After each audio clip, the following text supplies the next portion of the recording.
fish caught in plastic draws outrage, hope for change. Images of a fish cinched into by a ring of plastic garbage are stirring up online anger, but a biologist says such mishaps are more common than you might think. Fisherman Adam Turnbull pulled a northern pike out of the South Saskatchewan River near Medicine Hat, Alta, on Saturday. "I thought it had potentially been attacked by another fish," Turnbull told CBC News on Tuesday. "However, once I picked the fish out of the water, I noticed the plastic wrapper wrapped around it, which put me almost straight into shock. I have never seen anything that drastic on a fish before.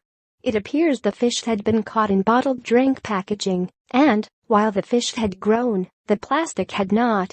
Turnbull, 28, has been fishing since he was 11, and more regularly in the last 5 years.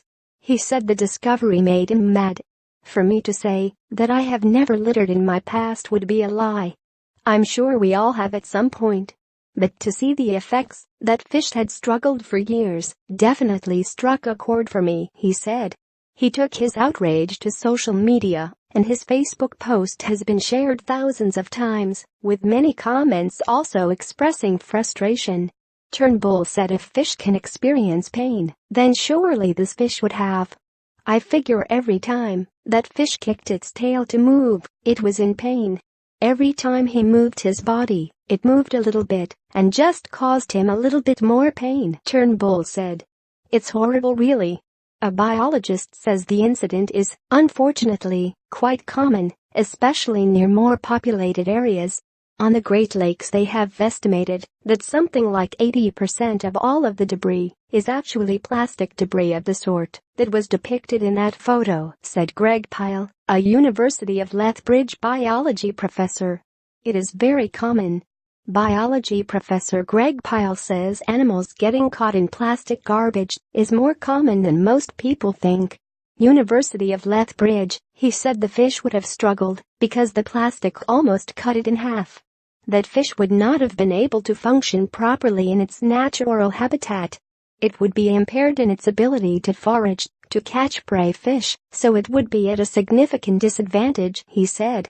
Pyle said it's best, if possible, to remove the plastic and set the fish free. Take some time to resuscitate the animal appropriately, make sure it can swim on its own. If it looks like it is struggling, it doesn't look like it is coming back around again. Sometimes it is most humane to euthanize it as humanely as possible, he said. Adam Turnbull was shocked when he realized a fish he caught had been struggling with a piece of plastic garbage for a while. He cut the plastic off and says the fish took off like a dart. Adam Turnbull said he didn't have to kill the fish because when he took the plastic off, it seemed to enjoy its new freedom. As soon as that fish touched the water, it took off like a dart. Turnbull hopes the dramatic photos will get people thinking. "Pack out what you pack in," he said. "I don't know how many times I am walking the shoreline and I find cans or bottles or minnow tubs or bags that were used to hold worms for fishing. It's just a real problem. Me personally, I always bring a grocery bag and pick up a few things on the way."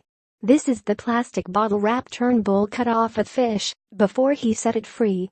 Adam Turnbull,